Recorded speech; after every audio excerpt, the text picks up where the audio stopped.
Okay, I wanted to take some time to explain to you how our weekly discussions will go because I think it's a little bit different than you've probably experienced before. So each unit will have a batch of discussion posts, and the units that we do are typically a week to 2 weeks long. So that means every week or every 2 weeks you'll have a group of discussion posts to respond to. So, for example, I have your Unit 1 discussion posts here, and you can see the different prompts. So for Unit 1, because we don't have a typical essay for Unit 1, there are 1, 2, 3, 4, 5, 6 discussion posts. And I know that might seem like a lot, but remember for Unit 1 in particular, we're not actually writing a major essay, so most of your writing will come from the discussion prompts. And I also would like you to remember that even though you have a finite amount of time to complete the discussion posts, you are welcome to work at your own pace. You can work ahead as long as you want. The only thing that you can't do is work backward. So if you want to get all of your discussion prompts done in one day, that's totally fine. And also keep in mind, you do need to complete the reading in the textbook before you try to start the discussion posts, because the discussion posts typically respond to information in the textbook. So if you're trying to write the discussion post without having read the material, you may find that you're having a really difficult time. That being said, you don't have to read absolutely every word in the textbook in order to understand this. And if you try to read 5 chapters of the textbook at once, it's probably going to seem very time consuming and tedious. So I recommend spreading the chapter reading out over a few days if you have the possibility, and that way it will be a little bit less work for you each day and you'll feel slightly less overwhelmed. Because I know that in summer courses in particular, it can be a lot of information crammed in because we're trying to cover a lot of material that would normally be covered in about 16 weeks. So you will be expected to do more work than typical, but that's because we're trying to get all of this information in about a third of the time. So back to the discussion prompts.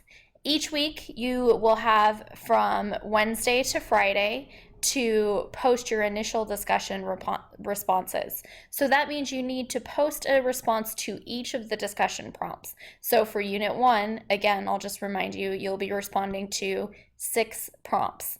And each of these prompts should take you about 20, maybe 15 to 30 minutes to write. You don't need to spend an incredible amount of time, but you do need to show that you've read the material and that you're engaging with the ideas, because it will come into play later in the course. And so once you respond to your weekly discussion prompts between Wednesday and Friday, you then have until Sunday evening at 11:59 p.m. to complete a secondary post, which is interaction with peers, follow-up questions, etc. So the weekly discussion post participation guidelines. This is where a lot of your participation points from the course will come into play. Generally, for discussion participation, a C is pretty average because people don't typically go above and beyond.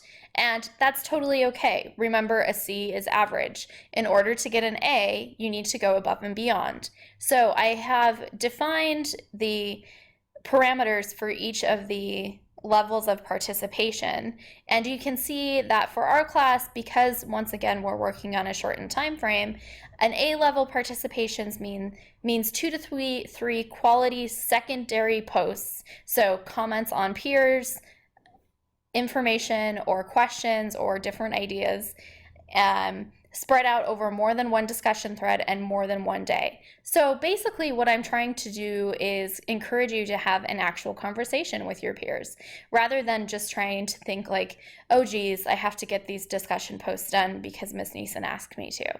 I want to see a genuine interaction between the two of you, or between you and your peers, right? So there's a quantity expectation as well, there's a quality. So the highest top level posts will be in line with all of these quality parameters. So critical thinking, you should show me that you're thinking about both the material and about the person's post that you're posting on in a different way, instead of just reiterating what we already know. engagement with the text. So maybe you tell us a little bit about where you found the information. Some of the engagement with the text will be slightly truncated for our class because everyone will be involved with the textbook, but there are some places where you'll be consulting secondary sources and talking about different articles and things like that. So connection to the course. Connections drawn to other class materials, texts, lectures, or writing skills that we've discussed or that you've learned about in your textbook. And then finally, contribution to the community. So your contribution to the community through your post, your secondary discussion posts, should engage by acknowledging contributions, inviting comments, asking questions, making connections that maybe haven't been made. And of course, we want to keep a respectful and academic tone. And you can continue to read through these discussions discussion guidelines on your own. Finally, the last thing that I want to remind you of is that we will be using Facebook for our discussion posts. One reason that I do this is because the Blackboard discussion tool is a little bit clunky and a little bit difficult to use. So I think most of us are familiar with Facebook and know how to use it and interact with it pretty seamlessly.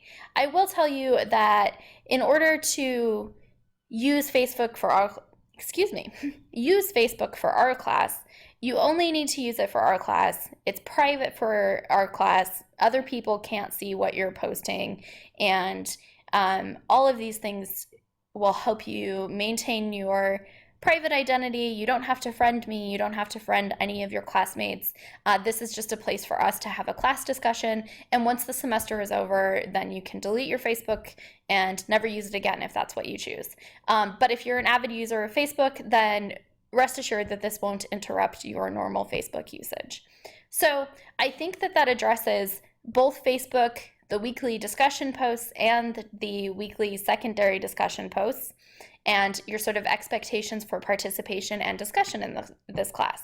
So if you have any questions about this, how to do the discussion posts, how to use Facebook, anything like that, please don't hesitate to let me know, and I'm looking forward to interacting with you all.